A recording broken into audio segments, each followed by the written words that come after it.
Hello, I'm Bruce, Hi, I'm Aditya. and we are the Risky Scientists. I teach risk management at the University of San Diego, And I teach data science at Harvard. and this is our Risky Wrinkle for this week. This is where we try to iron out some confusing or some conflated or contradictory issue in the news this week. So, Aditya, what are we discussing this week for our Risky Wrinkle? So today I want to talk about something that I'm seeing a lot of in the trends. So there's a bunch of different tracking websites out there. There's Worldometers, COVID tracking, and all kinds of tracking websites out there regarding COVID. And one of the concerns that I'm seeing now are these rather wild oscillations in the number of cases, and particularly in the number of deaths that are being reported on a daily basis. And why am I concerned? Well, I'm concerned, Bruce, because what we're seeing is that generally on Sundays, for example, we're seeing fewer reported cases, fewer reported deaths. And that could give off the impression, if you go from Saturday to Sunday, almost every week, it looks like there's a dramatic drop in COVID. But we know, I think, from the incubation period and other things like that, that it doesn't really die off that quickly. It's going to take systematic effort on all of our parts to get improvement. And so I want to talk about oscillations and interpreting trends because likewise you can do the other thing. You can do it the other way. I think generally Wednesdays and Thursdays have the highest number of reported cases. So if you want to make the argument that cases are going up, you draw a trend line from Sunday or Monday up till Wednesday, and you say, oh, look, here's this dramatic increase in cases this week. So from your perspective, Bruce, how should we be thinking about these oscillations? And then I can suggest some ideas from the data science world. Yeah, so I'll note another oscillation which is related to policy. Mm. This is where the risk manager is more focused. So, for instance, so take South Korea. South Korea has done fantastically in controlling Mm-hmm. deaths from COVID-19 to a few hundred. Yeah. It has relaxed lockdown to almost normal economic social activity, but then it had a surge of new cases. So one hotspot was traced to a nightclub, and actually one person visited that nightclub and managed to infect around 50 other people Hmm. because it was a very confined space and lots of heavy breathing. And you can imagine what the Right. exacerbatory factors were in that case. So South Korea has had an oscillation. So its cases went down, Mm-hmm. were never very high in the first place. The government adjusted its policy, and that the adjustment of policy, so the relaxation of lockdown or quarantine, the resumption of normal activity, that creates a resurgence in the infection rate. So that's an oscillation that's policy driven. Similarly, Germany has done great by very localized testing and quarantining and Mm. keeping its case rate down. It was in a privileged position relative to the rest of Europe of then relaxing its restrictions, and it had a resurgence, and it had to Mm. restore restrictions at least at the hotspot. So those are sort of policy-driven Yeah. oscillations. What you're talking about are more, I would think of that. You can correct me if I'm wrong. They're almost systemic errors, and there may be it's also selection biases. So these are measurement errors. So if you're deliberately measuring the rate at the highest point of the week, Mm-hmm. that's selection bias, where you're trying to exaggerate the case rate. Or alternatively, if you only measure the rate on Sundays, it's a selection bias. You're trying to understate the case rate. Mm-hmm. So those are selection biases, as I would interpret them. And I wonder too if we should mention base rate neglect. So to me, it's just fundamentally wrong to draw trend lines from a single day anyway, because we know that the trends have been going on for months, Yep. and there is a base rate across those months. So just focusing your time scale within a day is just silly. I mean, I can't imagine what justification there would be for that. What do you think? Absolutely. I think it's rather absurd. And given what we know, especially about the long incubation period of COVID-19, it seems that building policy around day-to-day changes is highly dangerous.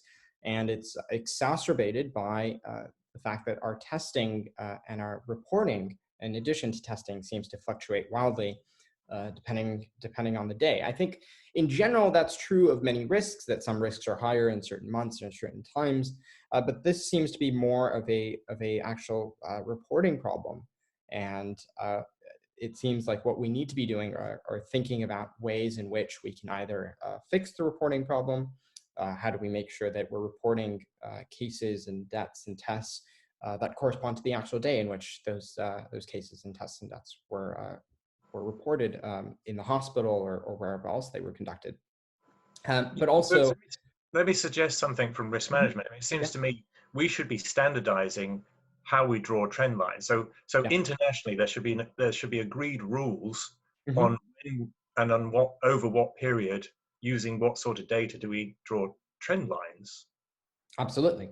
And there's simple things you can do. You can take moving averages, or even if you want to compare across time, you really shouldn't be comparing Monday of last week with Sunday of today. We talked last time about getting into trouble with comparing the infection fatality rate with the population fatality rate with the case fatality rate. So I think similarly, it would be better to compare Sunday to Sunday to Sunday than mistakenly comparing Wednesday to Sunday to Monday, and getting a very incomplete picture of the true progression.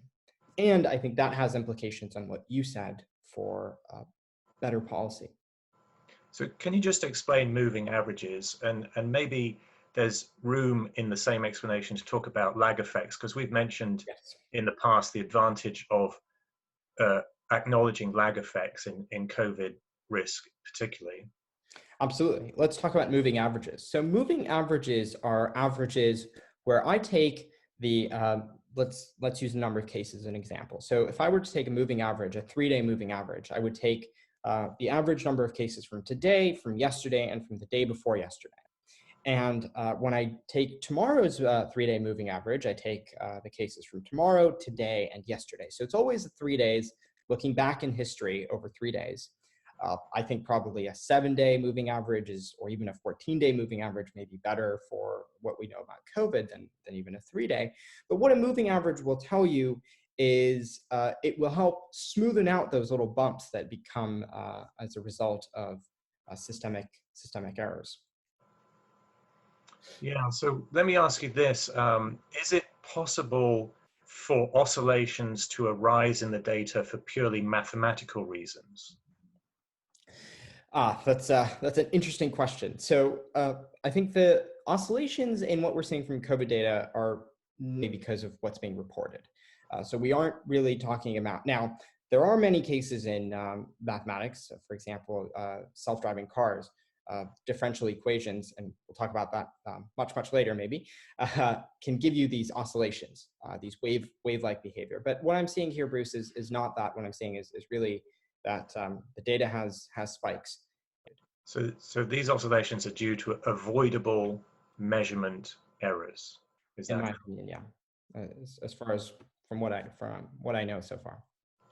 So what can we advise the public on how you spot oscillation errors? You might be mindful of them, aware of them. What can we advise? Right. Well, I think what I would highly recommend when you're thinking about data that you see on a given day, and we've certainly been telling everyone to go out and look at data, so please do go out and look at the data. But when you see the data from today, don't just compare it to the data from yesterday. Don't just compare it to the data from 2 days ago. We really should be looking at this over a time period of 2 weeks at least, but probably over a longer period, even of a month. And taking the average data over ideally multiple sources, but also taking the average over an entire week, or at least some sort of moving average, to really see what is going on and if there are really systematic shifts. The other really important piece that I think is absolutely vital is to compare the number of cases and deaths with the number of tests being conducted. So this was in the news last week where certain people were reporting, oh, America looks bad because we're testing more. I was personally very happy to see that we're testing more as a data scientist, because then you get a much more representative sample of the population, and it's better to understand what's really going on. And so, excuse me. So if you see a lot of new cases, but not a lot of new tests, that should be a severe cause for concern. But if you see a slight bump in new cases and an even bigger bump in new tests, that's actually a good sign. So would it be fair to say that we should not be consuming data that does not use, does not acknowledge lag effects or does not use moving averages? We should certainly not be consuming that at face value. If there's a chance, if there's a way to consume that data and then make sure we're calculating moving averages and lag effects and basically normalizing for the number of tests being conducted, then that's great. But I would not take those at face value on a given day. Yeah. Well, pleasure. Right. Stay tuned. Indeed. We'll have more to say about this. All right, so thank you, Aditya, as ever. We are the Risky Scientists. Goodbye. Goodbye.